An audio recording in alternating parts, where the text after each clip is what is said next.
दोस्तों, भारत द्वारा घोषित आतंकी संगठन खालिस्तान टाइगर फोर्स यानी कि केटीएफ से जुड़े कुख्यात गैंगस्टर और भारत द्वारा इनामी आतंकी अर्श डल्ला को कनाडा में पुलिस ने गिरफ्तार कर लिया है। अर्श डल्ला पर हत्या, जबरन वसूली और टारगेट किलिंग जैसे कई संगीन मामले दर्ज है। इसके अलावा टेरर फंडिंग, ड्रग्स और हथियारों की स्मगलिंग में भी उसका नाम शामिल हो चुका है। बीते 28 अक्टूबर को कनाडा में एक गोलीबारी के घटना के बाद उसे गिरफ्त में ले लिया गया था। अर्शदीप सिंह गिल उर्फ अर्श डल्ला की पहचान यह भी रही है कि वह मारे गए खालिस्तानी आतंकी हरदीप सिंह निज्जर का खास रह चुका है।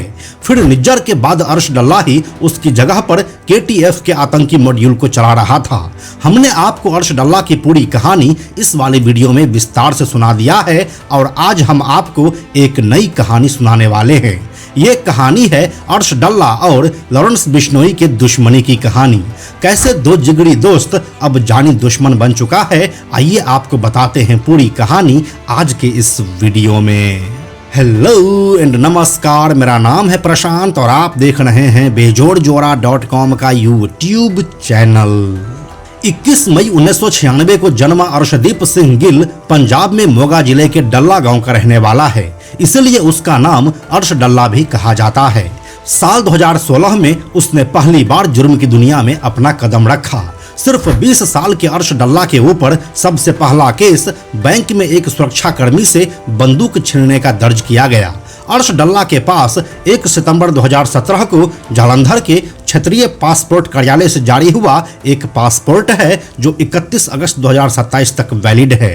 अर्श डल्ला का आपराधिक सफर छोटी मोटी चोरियों और छीना झपटी से शुरू हुआ था, लेकिन धीरे धीरे वह रंगदारी और हत्या जैसे संगीन अपराधों में शामिल हो गया। यहाँ से साल 2018 आते आते पंजाब में उसका दबदबा बढ़ने लगा था। उसके बढ़ते प्रभाव को देखते हुए लॉरेंस बिश्नोई के करीबी गोल्डी बरार ने उससे संपर्क साधा और अपने साथ उसे काम करने के लिए राजी कर लिया। इसके बाद से अर्श डल्ला लॉरेंस बिश्नोई गैंग के लिए काम करने लगा। लॉरेंस बिश्नोई गैंग के साथ काम करते हुए उसने पंजाब सहित हरियाणा और दिल्ली एनसीआर में कई बड़ी वारदातों को अंजाम दिया। यहाँ से रंगदारी और हत्या जैसे संगीन अपराधों में उसका नाम आने लगा।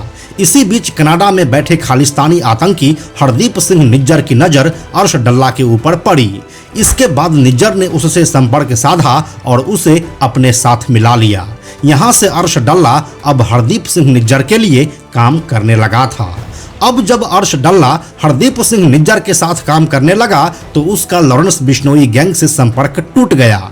क्योंकि लॉरेंस बिश्नोई खालिस्तानी विरोधी रहा है, इसीलिए यहाँ से अब दोनों के रास्ते अलग हो गए।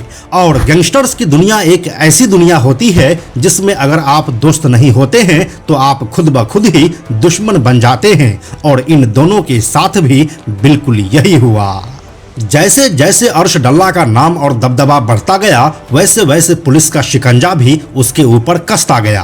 पुलिस उसकी गिरफ्तारी के लिए लगातार छापेमारी कर रही थी। ऐसे में पुलिस की गिरफ्त में आने से बचने के लिए साल 2020 में अर्श डल्ला अपनी पत्नी और बेटी के साथ भाग गया कनाडा।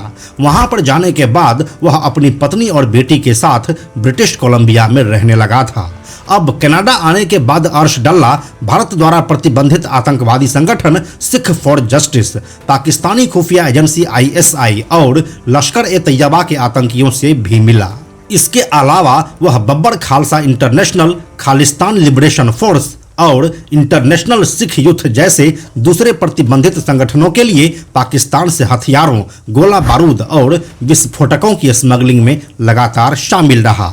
इस तरह पंजाब का एक छोटा सा गैंगस्टर देखते ही देखते खतरनाक इंटरनेशनल आतंकी बन गया। इसके बाद उसने कनाडा में लॉरेंस बिश्नोई के दुश्मन बम्बीहा गैंग के साथ हाथ मिला लिया। फिर साल 2023 में लॉरेंस बिश्नोई गैंग ने अर्श डल्ला और बम्बीहा गैंग के बीच कनेक्शन का काम करने वाले सुक्खा दुन्नेके की हत्या करवा दी, और बस यहीं से अर्श डल्ला और लॉरेंस बिश्नोई के बीच की दुश्मनी की बात अब कन्फर्म हो चुकी थी। दोस्तों, यहाँ पंजाब के 14 जिलों में अर्श डल्ला के ऊपर कुल 67 केस दर्ज हैं। इनमें से अधिकतर मामले हत्या की कोशिश, फिरौती और आर्म्स एक्ट के तहत दर्ज किए गए हैं। 2 केस तो NIA को भी सौंप दिए गए हैं। अर्श डल्ला पर देश में खास करके पंजाब में कई बड़े लोगों की हत्या की साजिश रचने का भी आरोप लगा है। उसके ऊपर सबसे ज्यादा 23 मामले मोगा में दर्ज है। इसके बाद भटिंडा में 7, लुधियाना में 5 और मोहाली में 4 मामले दर्ज हैं। और साल 2023 में भारत अर्शदीप सिंह गिल उर्फ अर्श डल्ला को आतंकी भी घोषित कर चुका है। तो दोस्तों, यही थी अर्श डल्ला और लॉरेंस बिश्नोई गैंग के जिगरी दोस्त से जानी दुश्मन बनने की कहानी। यह कहानी आपको कैसी लगी हमें कमेंट में लिखकर जरूर बताइए। हम जल्दी मिलते हैं आपसे एक नए कहानी के साथ में हम आपको यह भी बताते चलें कि आप में से 97% ऐसे लोग हैं जो हमारे वीडियोस को देखते तो हैं लेकिन हमारे चैनल को सब्सक्राइब नहीं करते हैं। ऐसे लोगों से हमारी हाथ जोड़कर विनती है कि अगर आपको हमारे वीडियोस पसंद आ रहे हैं तो आप बेजोड़ जोड़ा के इस चैनल को सब्सक्राइब जरूर कर लीजिए। साथ ही बेजोड़ जोड़ा नाम से हमारा एक एक्स अकाउंट है यानी कि ट्विटर अकाउंट है, आप उसे भी फॉलो जरूर कीजिए। यह वीडियो अगर आपको पसंद आया तो इसे लाइक और शेयर जरूर करें। आने वाले वीडियोस के लिए बेजोड़ जोड़ा को सब्सक्राइब करके बेल आइकन को टच करना ना भूलें। Thank you so much.